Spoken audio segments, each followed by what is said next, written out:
Good morning friends, so welcome to the prelims booster session. आज का पहला topic है national assessment and accreditation council. तो आपके गवर्नेंस के लिए इंपॉर्टेंट है ये। तो एनएएसी ने ये डिसाइड किया है कि जो सीक्रेट लेजर वो मेंटेन करते हैं कॉलेजेस को स्कोर्स अवार्ड किया हुआ, उसको वो पब्लिक कर देंगे।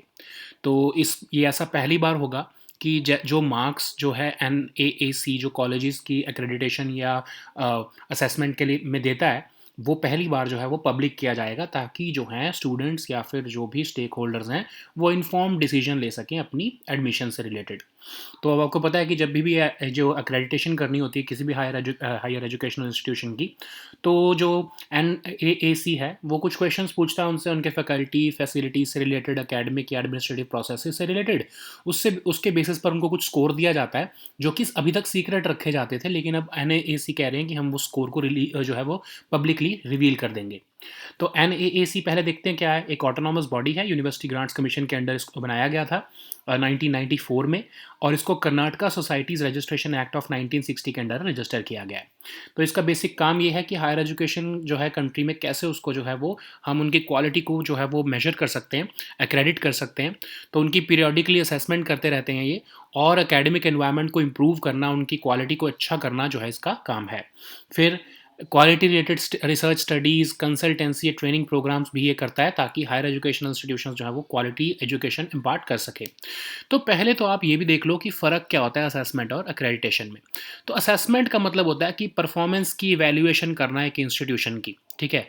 एक्रेडिटेशन का मतलब होता है कि जो परफॉर्मेंस की वैल्यूएशन की है उसके बेसिस पर जो क्वालिटी आई है उसको सर्टिफाई करके देना for a fix period of time, ठीक है। तो असेसमेंट मतलब पहला प्रोसेस है, और जो आपका जो सर्टिफिकेशन का प्रोसेस है उसको हम एक्रेडिटेशन कहते हैं।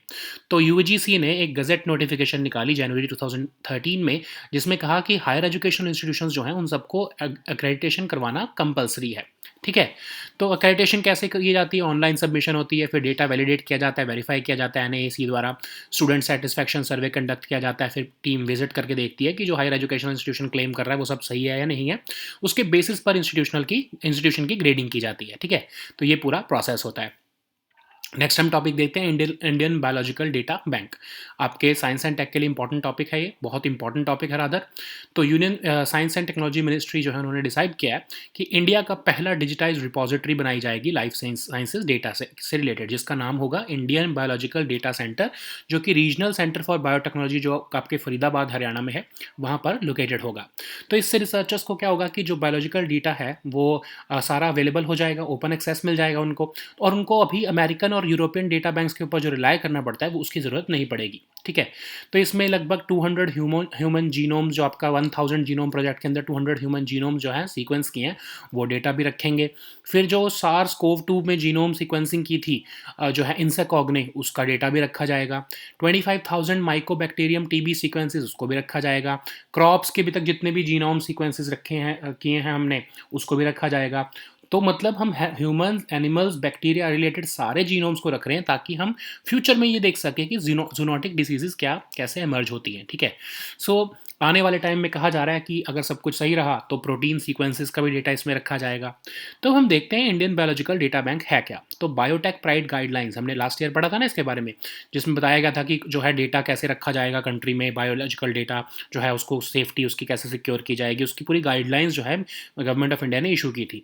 तो उसी के तहत आईबीडीसी जो बनाया गया, ताकि सारा लाइफ साइंसेस का डेटा आर्काइव किया जा सके डिजिटाइज फॉर्म में, ठीक है। तो इन्फॉर्मेशन एक्सचेंज करने में बहुत हेल्पफुल होगा, क्योंकि अब एक जगह पर डेटा मिल गया सिक्योर फॉर्मेट में जिसका ओपन एक्सेस है। तो रिसर्चर्स जो हैं वो instead of relying on European या अमेरिकन डेटा बैंक्स जो हैं अपने इंडिया के ही रिपोजिटरी को जो है एक्सेस कर पाएंगे, और इसको इंडिया की पहली national repository for life sciences data कहा जा रहा है, जो कि डिपार्टमेंट ऑफ बायोटेक्नोलॉजी बना रहा है, ठीक है।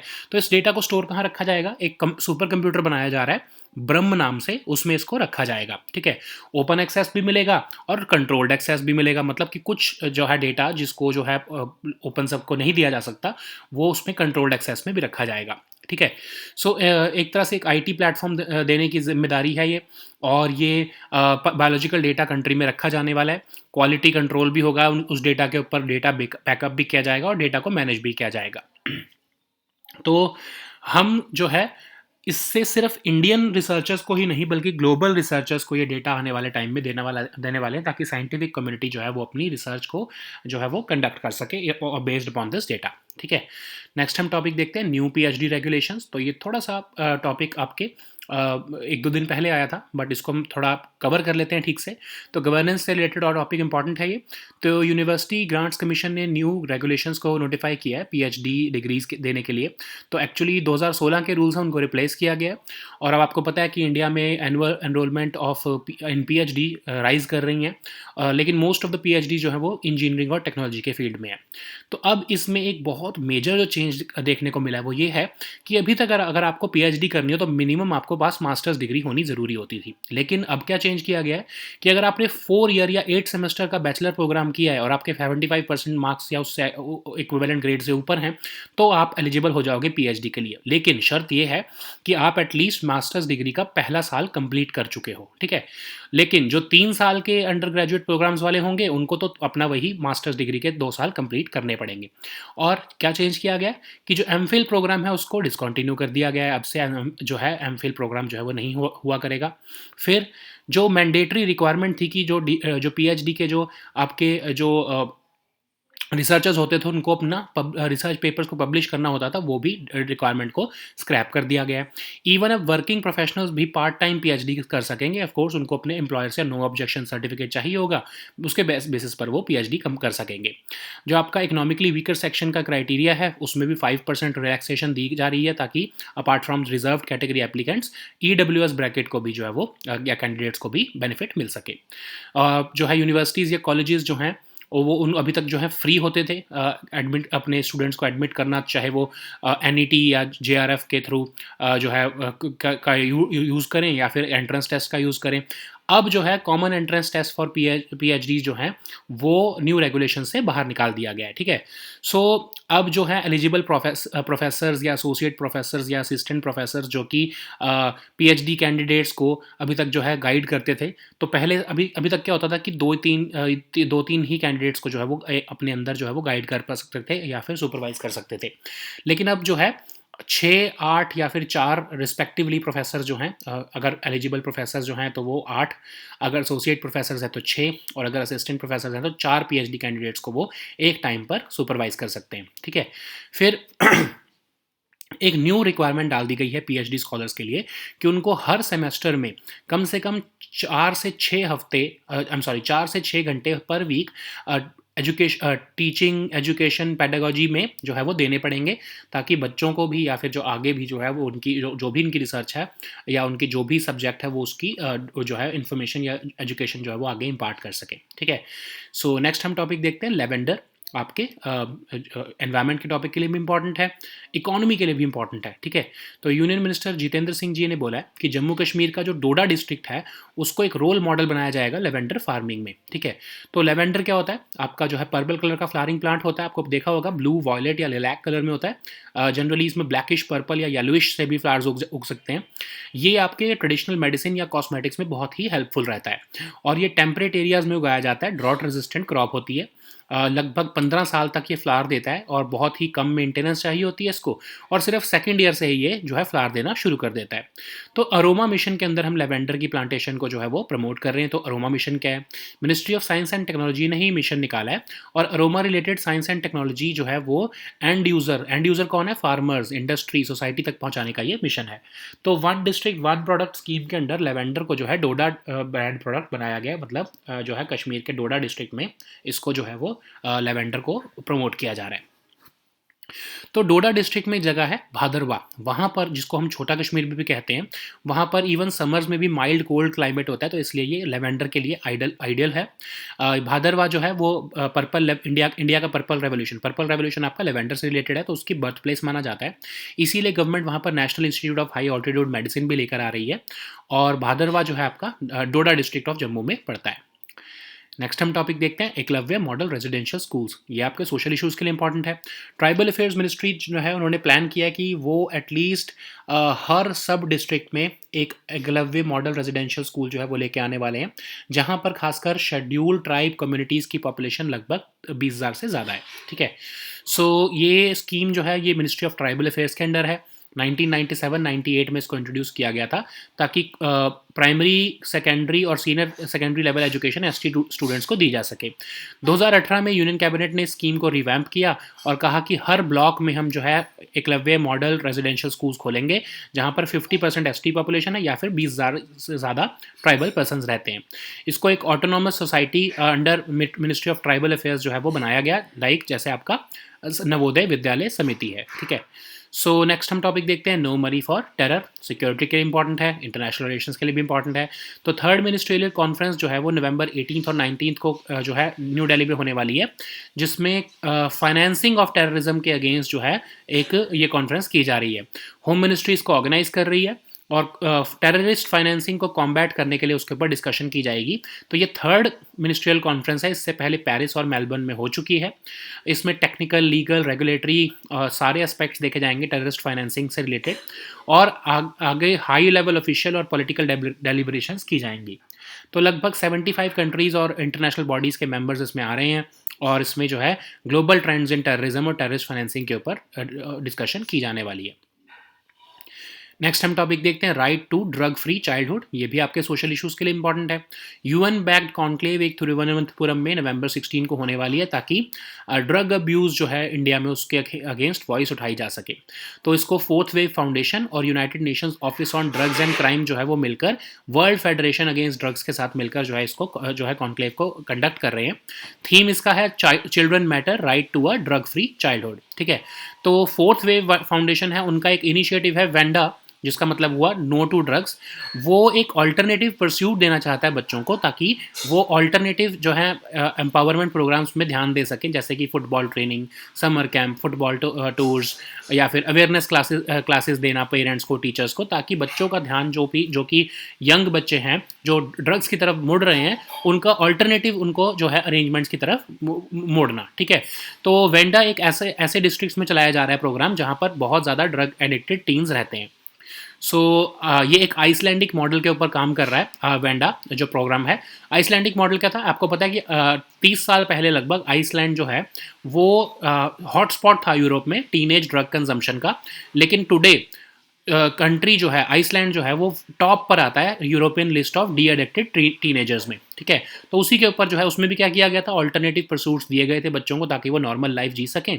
उसी के ऊपर ये वेंडा जो है प्रोग्राम भी फंक्शन कर रहा है।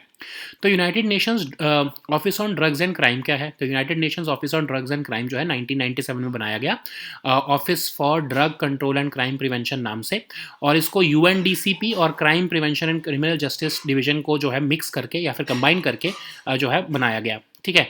बाद में दोबारा से इसको 2002 में रीनेम करके United Nations office on drugs and crime कर दिया गया, ठीक है। अब ये वर्ल्ड ड्रग रिपोर्ट एनुअली निकालते हैं। नेक्स्ट हम टॉपिक देखते हैं, नॉन मुधालवन स्कीम। तो ये आपके गवर्नेंस से रिलेटेड टॉपिक इंपॉर्टेंट है, इकोनॉमी के लिए भी इंपॉर्टेंट है, तो इवन सोशल इश्यूज़ के लिए भी इंपॉर्टेंट है। तो कॉर्पोरेट्स, इंडस्ट्रियल बॉडीज़ और चैम्बर्स ऑफ कॉमर्स जो हैं वो तमिलनाडु गवर्नमेंट के नॉन मुधालवन स्कीम के को जो है एक क्रूशल रोल प्ले करने के लिए तैयार हो गए हैं। तो ये स्कीम क्या है, तमिलनाडु स्टेट गवर्नमेंट की स्कीम है। इसमें डायनामिक इन्फॉर्मेशन दी जाती है कॉलेज स्टूडेंट्स को, ताकि वो इंडस्ट्री स्पेसिफिक स्किल ऑफरिंग्स के बारे में रेलिवेंट इन्फॉर्मेशन ले सकें।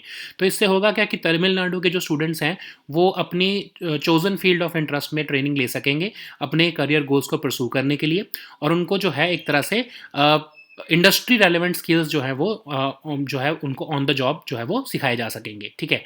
सो अभी तक हमारे कंट्री में यही माना जाता है ना कि जो हम एजुकेशन दे रहे हैं वो इंडस्ट्री रेलिवेंट नहीं होती है, तो इसलिए जॉब्स लेने के लिए जो स्किल सेट्स चाहिए वो बच्चों को ट्रेनिंग और उसके रिलेटेड ट्रेनिंग देने के लिए ये स्कीम तमिलनाडु गवर्नमेंट ने निकाली है। नेक्स्ट हम टॉपिक देखते हैं, international film festival of India. So this topic, ये भी आपके टॉपिक जो है गवर्नेंस के लिए इंपॉर्टेंट है। तो 53rd edition of international film festival of India जो है वो शुरू होने वाला है गोवा में। 1952 से कंडक्ट किया जा रहा है, हर साल कंडक्ट किया जाता है, और अब जो है परमानेंटली इसका वेन्यू गोवा बन चुका है सिंस 2004। नवंबर और दिसंबर में जनरली इसको कंडक्ट किया जाता है, ministry of information and broadcasting और गवर्नमेंट ऑफ गोवा मिलकर इसको कंडक्ट करती है। ऑब्जेक्टिव इसका ये है कि फिल्म्स को सेलिब्रेट करना, और जो लोग फिल्म्स में काम करते हैं उनको सेलिब्रेट करना, उनको इकट्ठे करना, तो उसके लिए international film festival of India conduct किया जाता है, ठीक है। So now let us see all these topics in English. So the first topic is National Assessment and Accreditation Council. So this topic is important for the governance section. So National Assessment and Accreditation Council, NAC, has decided that they will be opening up their secret ledger of maximum scores that they have awarded to the colleges while giving accreditation. Now they will be making it public because it has been these scores remain secret till now, but now they have decided that they will be making it public. Okay, so what is the background of this? So you know that whenever the NAC is accrediting a college, they ask several questions on the basis of their faculty, facilities, academic and administrative processes, and based upon that, a score is given to that particular college along with accreditation.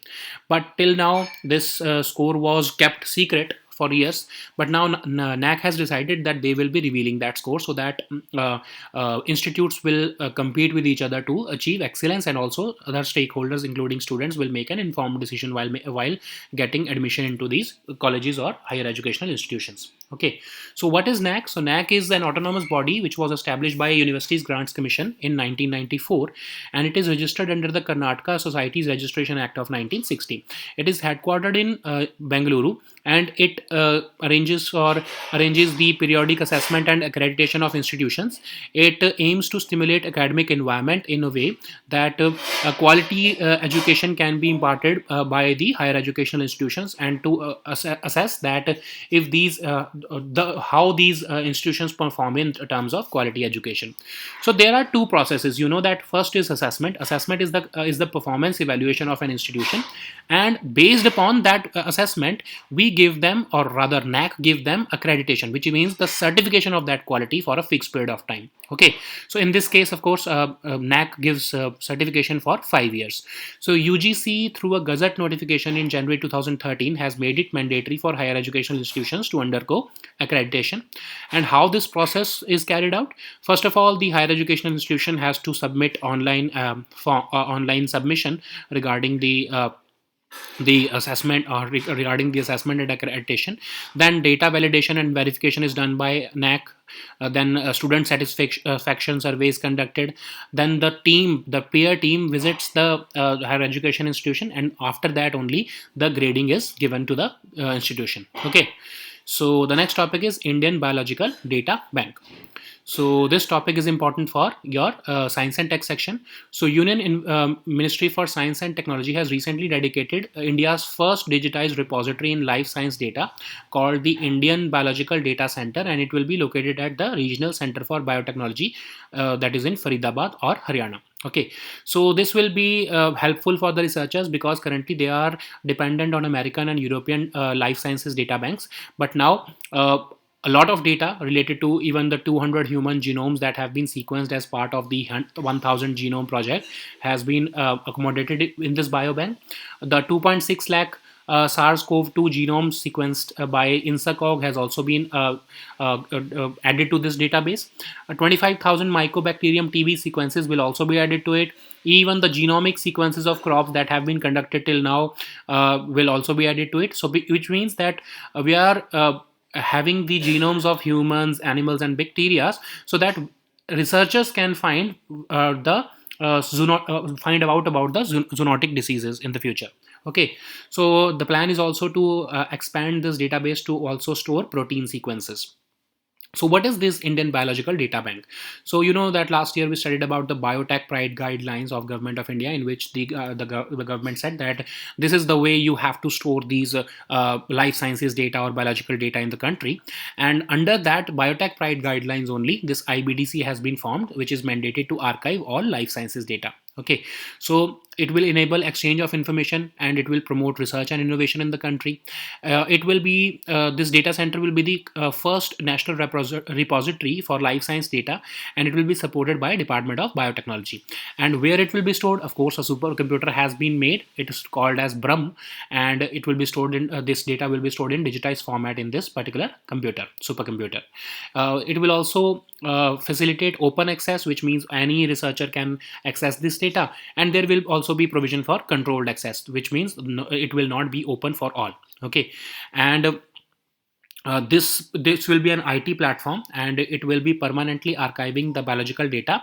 It will also perform quality control, data backup and management of data lifecycle, and this is not meant just for Indian researchers. The plan is to open it for global scientific community so that they can also benefit from our research, like we have benefited from American and European data banks.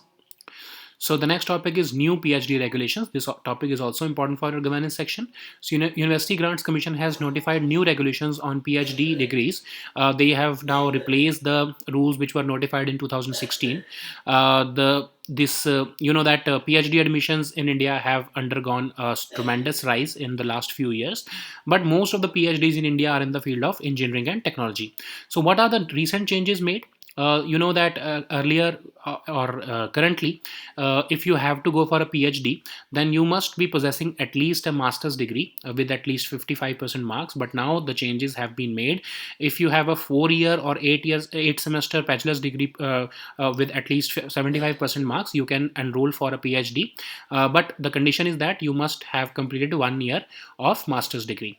For the graduates who are having the conventional 3 year undergraduate degrees, they will have to complete the already available condition of 2 years master's degree. MPhil's programs will be discontinued. There will be no mandatory requirement for publishing research papers. Even part-time PhDs have been introduced so that after achieving or obtaining no objection certificate from their employer, these working professionals can also do PhD. Apart from the reserved category applicants, EWS bracket will also be granted 5% relaxation, and there will be a common entrance test for PhDs. There was a common entrance test for PhDs which has now been left out of new regulations. So these eligible professors, associate professors, and assistant professors which were supervising the PhD candidates, now they can increase their number, and they can accommodate more PhD candidates under themselves so that they can supervise them effectively. So also these PhD scholars will have to mandatorily assign 4 to 6 hours per week per semester, so that they can train in teaching, education, or pedagogy related to their chosen subject, so that their doctoral period, the society can also benefit from them. Okay. So the next topic is lavender. This topic is important for your environment and economy section. Union in Minister Jitendra Singh has recently said that Jammu Kashmir's Doda district would be recognized as a role model in lavender farming. Lavender is, a part of 47 known species of flowering plants. It is generally blue or purplish in color, and it is very important in our traditional medicine and cosmetics. It is generally grown in temperate areas, and they are drought resistant crops. They bear flower for 15 years, and they need low maintenance, and the flowers start producing in the plant from the second year of plantation itself. Okay, so for that, the government has also launched this aroma mission, which is launched by the Ministry of Science and Technology, and the aim is to develop and disseminate aroma related science and technology information to the end user, which are the farmers, industry, or society.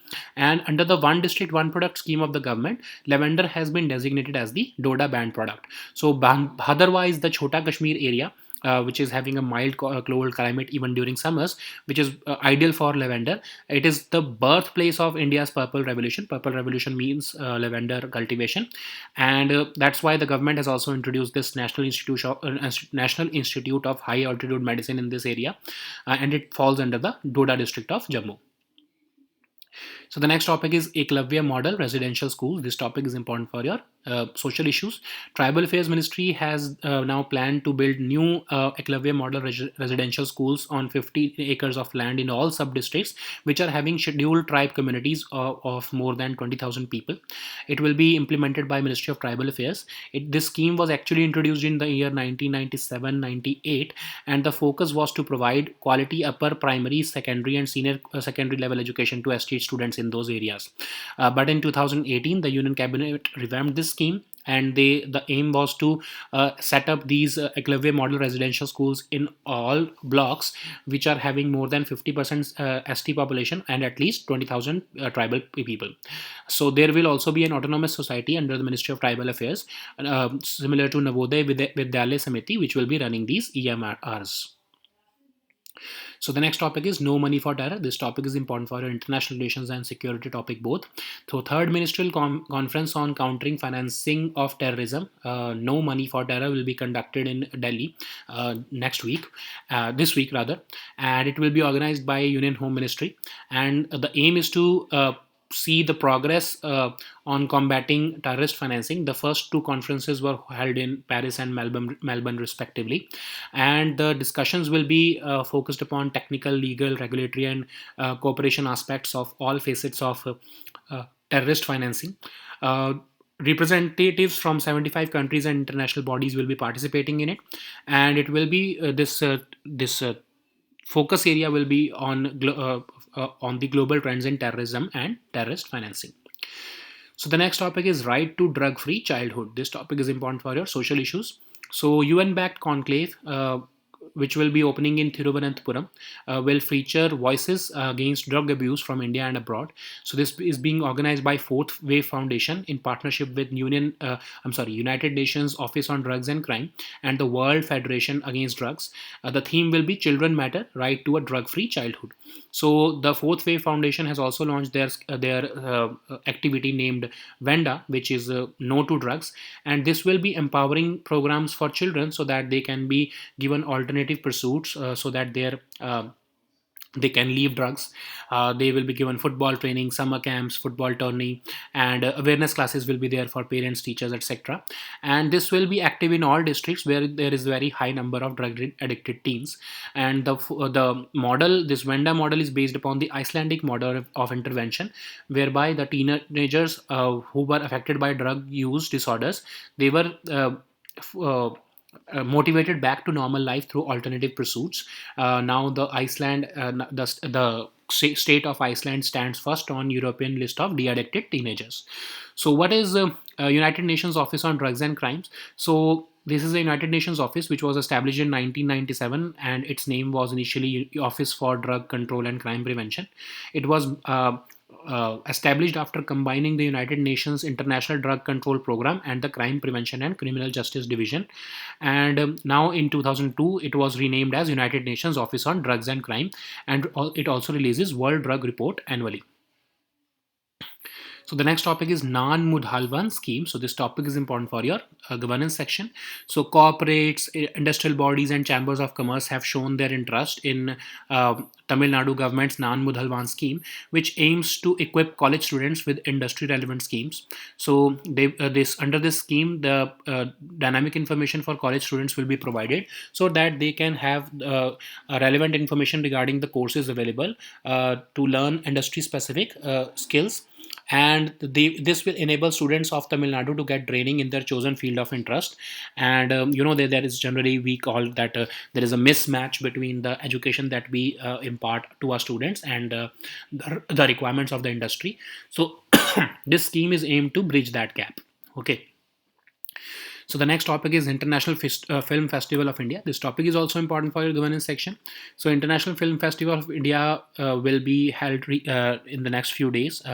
This will be the 53rd edition, and it will be held in Goa, of course. This started in 1952. But since 2004, it is being held in Goa permanently, and it is generally held in November and December of each year. It is conducted jointly by the Ministry of Information and Broadcasting in partnership with the government of Goa. The aim of this festival is to celebrate films, the stories they tell, and the people behind them. Okay, so these were our topics for today. We'll meet next time with new topics. Until then, goodbye and take care.